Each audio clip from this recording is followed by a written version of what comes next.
Hi, everyone. Go to the library and go to the bookstore and look at what research says about how we learn and how we learn quickly. And I read a bunch of books, I read a bunch of websites, and trying to answer this question, how long does it take to acquire a new skill? You know what I found? 10,000 hours. Anybody ever heard this? 10,000. It takes 10,000 hours. If you want to learn something new, if you want to be good at it, it's going to take 10,000 hours to get there. And I read this in book after book and website after website, and my mental experience of reading all of this stuff was like, no, I don't have time. I don't have 10,000 hours. I am never going to be able to learn anything new ever again. But that's not true. So 10,000 hours, just to give you a rough order of magnitude, 10,000 hours is a full-time job for 5 years. That's a long time. And we've all had the experience of learning something new, and it didn't take us anywhere close to that amount of time, right? So what's up? There's something kind of funky going on here. What the research says and what we expect and have experiences, they don't match up. And what I found, here's the wrinkle. The 10,000 hour rule came out of studies of expert level performance. There was a professor at Florida State University. His name is K. Anders Ericsson. He's the originator of the 10,000 hour rule. And where that came from is he studied professional athletes, world-class musicians, chess grandmasters, all of these ultra-competitive folks in ultra-high-performing fields, and he tried to figure out how long does it take to get to the top of those kinds of fields. And what he found is the more deliberate practice, the more time that those individuals spent practicing the elements of whatever it is that they do, the more time you spend, the better you get. And the folks at the tippy top of their fields put in around 10,000 hours of practice. Now, we were talking about the game of telephone a little bit earlier. Here's what happened. An author by the name of Malcolm Gladwell wrote a book in 2007 called Outliers, the Story of Success. And the centerpiece of that book was the 10,000 hour rule. Practice a lot, practice well, and you will do extremely well. You reach the top of your field. So the message, what Dr. Ericsson was actually saying is, it takes 10,000 hours to get to the top of an ultra-competitive field in a very narrow subject. That's what that means. But here's what happened. Ever since Outliers came out, immediately came out, reached the top of the bestseller list, stayed there for 3 solid months. All of a sudden, the 10,000 hour rule was everywhere. And a society-wide game of telephone started to be played. So this message, it takes 10,000 hours to reach the top of an ultra-competitive field, became, it takes 10,000 hours to become an expert at something. Which became, it takes 10,000 hours to become good at something. Which became, it takes 10,000 hours to learn something. But that last statement, it takes 10,000 hours to learn something, it's not true. It's not true. So, what the research actually says, if I spent a lot of time here at the CSU library in the cognitive psychology stacks, because I'm a geek. And when you actually look at the studies of skill acquisition, you see over and over and over a graph like this. Now, researchers, whether they're studying a motor skill, something you do physically, or a mental skill, they like to study things that they can time, because you can quantify that, right?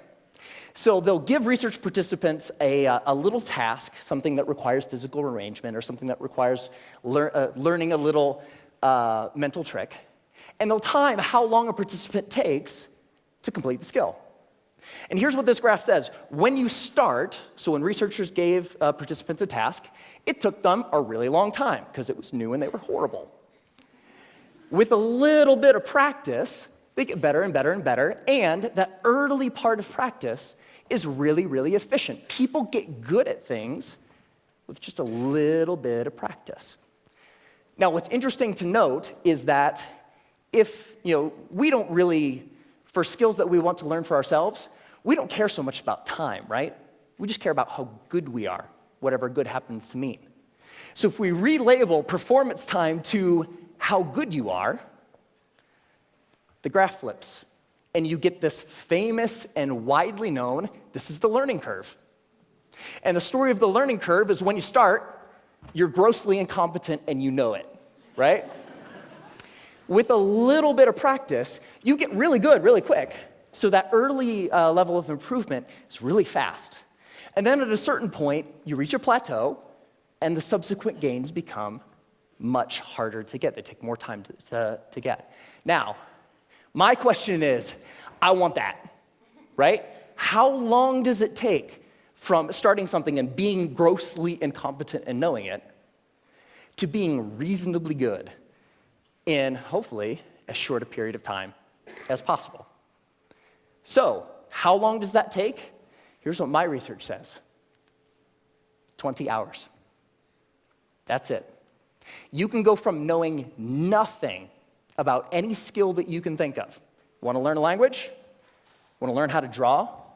Want to learn how to juggle flaming chainsaws? If you put 20 hours of focused, deliberate practice into that thing, you will be astounded at how good you are. 20 hours is doable. That's about 45 minutes a day for about a month, even skipping a couple days here and there. 20 hours isn't that hard to accumulate. Now, there's a method to doing this, because it's not like you can just start fiddling around for about 20 hours and expect these massive improvements. There's a way to practice intelligently. There's a way to practice efficiently that will make sure that you invest those 20 hours in the most effective way that you possibly can. And here's the method. It applies to anything. The first is to deconstruct the skill. Decide exactly what you want to be able to do when you're done, and then look into the skill and break it down into smaller and smaller pieces. Most of the things that we think of as skills are actually big bundles of skills that require all sorts of different things. The more you can break apart the skill, the more you're able to decide what are the parts of this skill that will actually help me get to what I want, and then you can practice those first. And if you practice the most important things first, you'll be able to improve your performance in the least amount of time possible. The second is learn enough to self-correct. So get 3 to 5 resources about what it is you're trying to learn. Could be books, could be DVDs, could be courses, could be anything. But don't use those as a way to procrastinate on practice. I know I do this, right? Get like 20 books about the topic. It's like, I'm going to start learning how to program a computer when I complete these 20 books. No, that's procrastination. What you want to do is learn just enough that you can actually practice and self-correct or self-edit as you practice. So the learning becomes a way of getting better at noticing when you're making a mistake and then doing something a little different. The third is to remove barriers to practice. Distractions, television, internet, all of these things that get in the way of you actually sitting down and doing the work. And the more you're able to use just a little bit of willpower to remove the distractions that are keeping you from practicing, the more likely you are to actually sit down and practice, right? And the fourth is to practice for at least 20 hours. Now, most skills have what I call a frustration barrier. You know, the grossly incompetent knowing it part. That's really, really frustrating. We don't like to feel stupid. And feeling stupid is a barrier to us actually sitting down and doing the work. So by pre-committing to practicing whatever it is that you want to do for at least 20 hours, you will be able to overcome that initial frustration barrier and stick with the practice long enough to actually reap the rewards. All right? That's it. It's not rocket science. 4 very simple steps that you can use to learn anything. And so it's amazing, pretty much anything that you can think of. What do you want to do? The major barrier to learning something new is not intellectual. It's not the process of you learning a bunch of little tips or tricks or things. The major barrier is emotional. We're scared. Feeling stupid doesn't feel good. In the beginning of learning anything new, you feel really stupid. So the major barrier is not intellectual, it's emotional. But put 20 hours into anything. Doesn't matter. What do you want to learn? Do you want to learn language? Do you want to learn how to cook? Do you want to learn how to draw? What turns you on? What lights you up? Go out and do that thing. It only takes 20 hours. Have fun.